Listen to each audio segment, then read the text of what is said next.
Саламатсыздар ма, құрметті оқырмандар?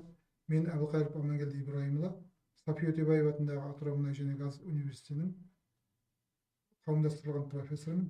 Органикалық химиядан сіздерге дәріс оқимын. Дәрісіміздің тақырыбы бір негізі қаныққан карбон қышқылдары. Органикалық карбон қышқылдарының сипаттамасы олардың құрамында карбоксил топтың OH-тың болуымен сипатталады. Молекуласындағы осы топтың санына қарай карбон қышқылдары 1, 2, 3 жалпы алғанда көп негізді болып келеді. Органикалық қышқылдар қаныққан карбоксил байланысқан және карбоксил қанықпаған радикалдармен байланысқан бола алады. Бір негізді қаныққан карбон қышқылдарының жалпы формуласы CnH2O2 немесе CnH2n+1 COH. Жүйелік номенклатура бойынша қышқылдар қаныққан көміртектердің атымен аталады. Ал мұндағы тізбектегі көміртектің атомдарының есебі карбоксил тобынан басталады. CH2 төрт еселенген COH капрон қышқылы, CH3 CH2 5 еселенген COH энант қышқылы, CH2 10 еселенген COH лаурин қышқылы, CH2 14 еселенген COH пальмитин қышқылы, CH3 CH2 16 еселенген COH стеарин қышқылы.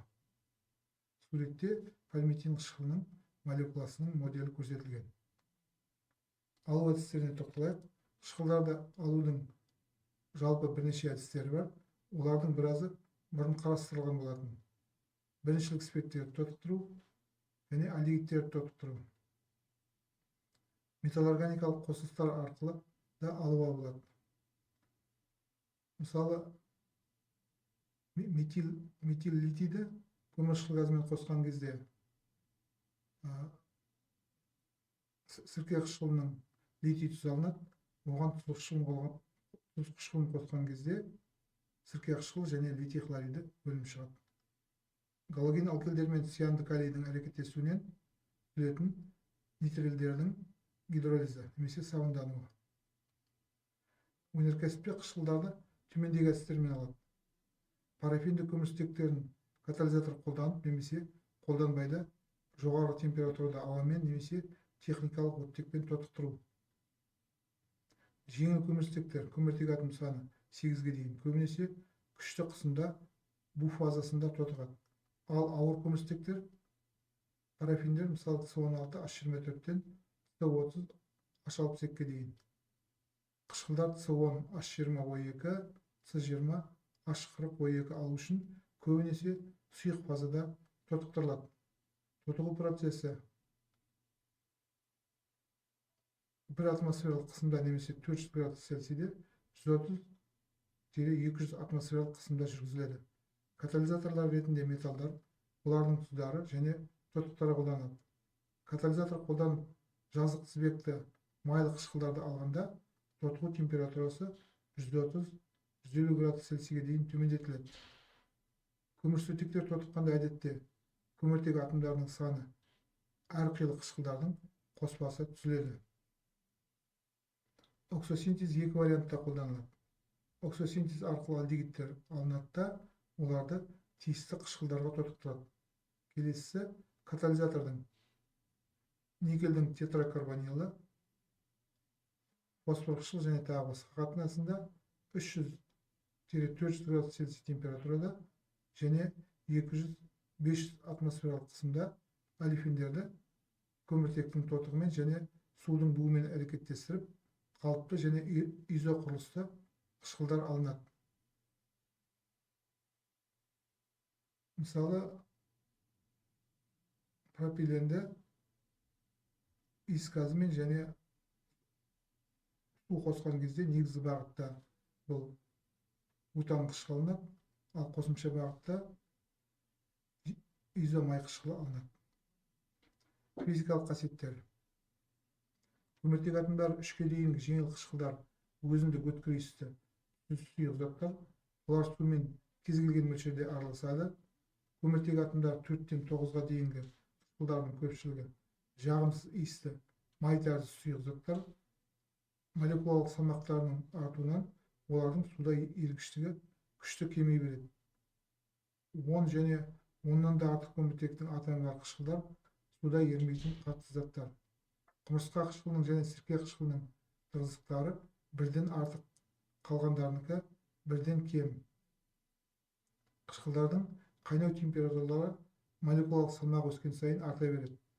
Көміртек атомдарының саны бірдей жағдайда қалыпты қышқылдар изоқұрылысты қышқылдардан гөрі жоғарырақ температурада қайнайды. Мысалы, валериан қышқылы 186 градус Цельсийде қайнайды, ал триметил сірке қышқылының изомері 163,7 градус Цельсийде қайнайды. Қалыпты құрылысты қышқылдарда тамаша заңдылық байқалады. Көміртек атомы бар жұпсанды қышқылдардың балқу температурасы көміртек атомы бар дақсанды көршілес қышқылдардыкінен гөрі жоғары болады. Мысалы, каприл қышқылы 16,2 градус Цельсийде балқиды. Ал онымен көршілес қатар тұрған энант және пеларгон қышқылдарының әрқайсысына сай балқу температуралары 10,5 және 12,5 градус Цельсий.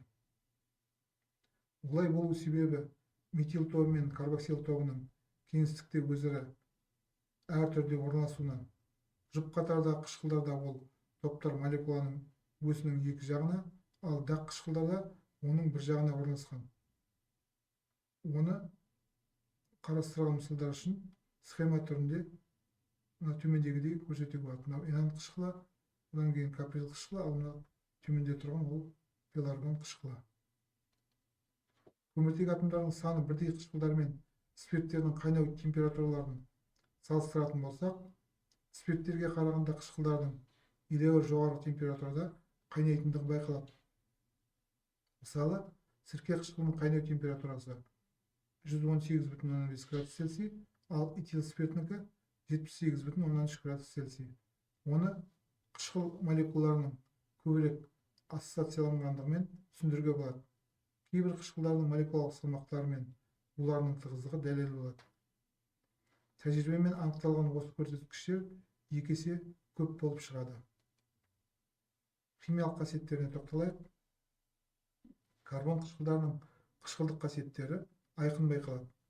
Оны карбоксил тобындағы атомдардың өзара әсері деп түсіну керек.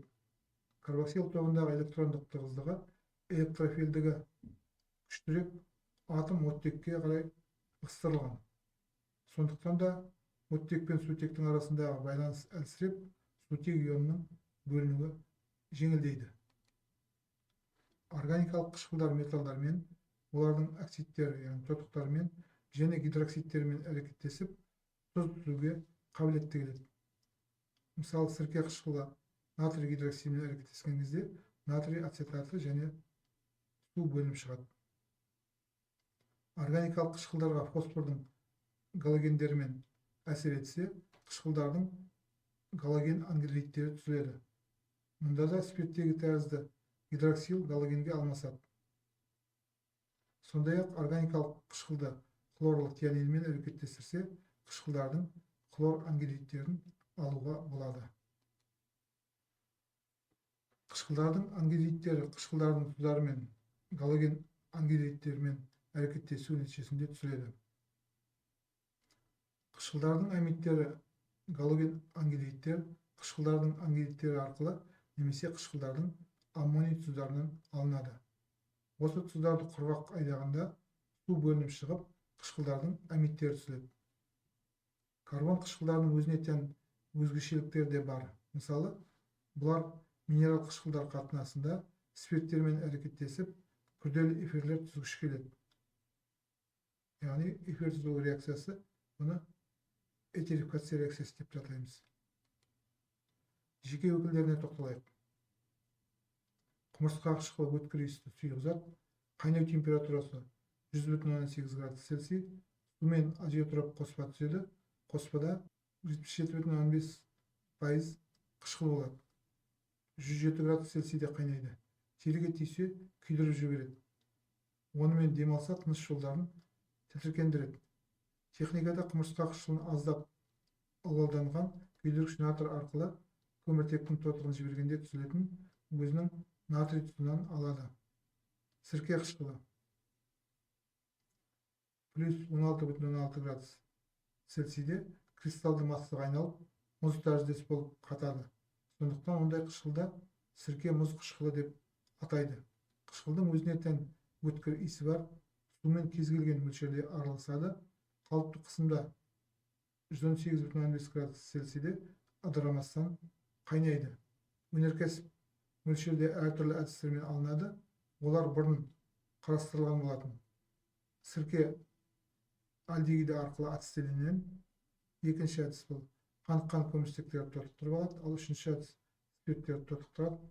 Төртінші әдіс ағашты құрғақ айдағанда түзілетін шайыр суынан. Бесінші қанты бар ерітінділерді сірке қышқылдандырып ашытқанда. Ал алтыншы жүзім шарабы, сыра өсімдік жемістерінің шырындарын және тағы сол сияқтыларды ашып шерген кезде түзіледі. Пальмитин және стеарин қышқылдары жазық тізбекті ауыр қышқылдар арасындағы маңызды өкілдерге жатады. Бұл қышқылдарды майларды сабындандырып және парафиндерді катализатор қатысында тотықтырып алады. Бұл қышқылдардың тұздары сабын деп аталады.